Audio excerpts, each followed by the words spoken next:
अगर आप मार्केट जाते हैं और आप कुछ एक एप्पल्स खरीदना चाहते हैं तो एप्पल्स का वेट मेज़र करने के लिए एप्पल्स का मास मेज़र करने के लिए शॉपकीपर किसी रेफरेंस मीनिंग कुछ एक वेट्स का यूज़ करता है।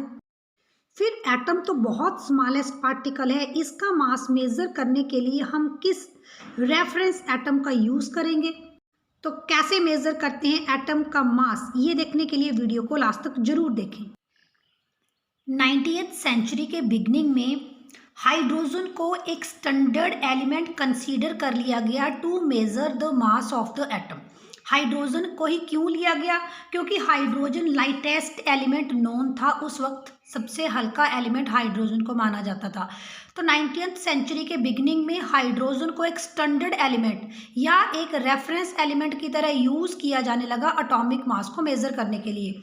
तो हम ये कह सकते हैं कि जो मास of hydrogen meaning mass of one atom of hydrogen उसको ले लिया गया 1 AMU, 1 atomic mass unit. Mass of carbon कितना निकला? अब उन्होंने ये पाया कि जो कार्बन एटम है ये हाइड्रोजन एटम से 12 टाइम्स ज़्यादा हैवी है, क्योंकि हम हाइड्रोजन का रेफरेंस लेते हुए ही तो कार्बन का मास मेजर करने वाले हैं। तो उन्होंने ये पाया कि जो हाइड्रोजन एटम से 12 टाइम्स ज़्यादा हैवी है कौन? Carbon atom. So mass of carbon atom क्या बन गया? 12 times mass of hydrogen atom. 12 times mass of hydrogen अभी हमने लिया था 1 AMU, 1 atomic mass unit. So mass of carbon atom तब कैलकुलेट कर दिया गया 12 AMU। इसके बाद ये पाया गया कि मास ऑफ ऑक्सीजन कितना होगा।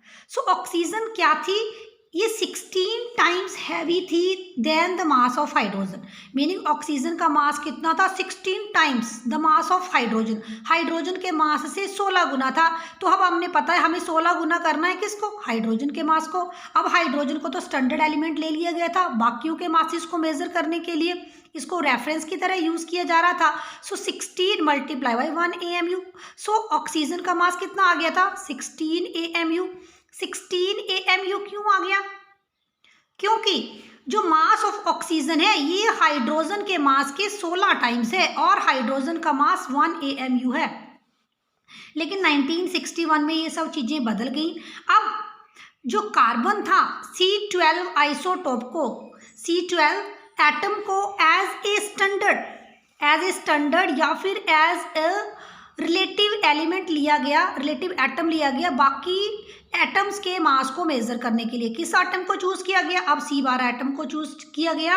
अब हाइड्रोजन को बदल दिया गया। C12 एटम को क्यों चूज किया गया? C12 एटम को क्योंकि it was easily available, availability बहुत है कार्बन 12 की। अगर आप देखो वुड में कार्बन प्रेजेंट है, बहुत सारी जगहों में कार्बन प्रेजेंट है, इसलिए इसकी अवेलेबिलिटी की वजह से C12 को चूज किया गया।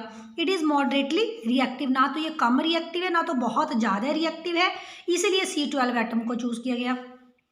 Masses was in whole number, जो भी मासिस कैलकुलेट किए गए वो होल नंबर्स में आ रहे थे, जो कि एक गुड थिंग थी। अब देखिए उस वक्त अब ये मान लिया गया कि जो मास ऑफ 1 कार्बन एटम है, कार्बन के एक एटम का मास 12 AMU है। ये मान लिया गया कि मास ऑफ 1 कार्बन एटम कितना है? 12 AMU। ये कंसीडर किया गया, बहुत सारे साइंटिस्ट ने मिलकर कुछ भी किया और उन्होंने ये कंक्लूजन निकाला कि mass of 1 carbon atom is 12 AMU।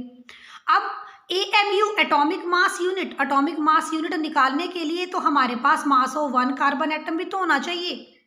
ठीक है, एटॉमिक मास यूनिट ये एक यूनिट है जो कि मास ऑफ एटम को कैलकुलेट करने के लिए यूज होगा। लेकिन हमें मास ऑफ कार्बन को हमने एज ए रिलेटिव एटम या रेफरेंस एटम ले लिया, लेकिन मास ऑफ 1 कार्बन एटम भी तो मेजर करना था। तो मास ऑफ 1 कार्बन एटम को एक्सपेरिमेंटली मेजर किया गया और इसकी वैल्यू आई 1.99 इंटू 10⁻⁻23 ग्राम। एक्सपेरिमेंटली बहुत सारे साइंटिस्ट ने मास ऑफ कार्बन एटम को मेजर किया और ये वैल्यू दी।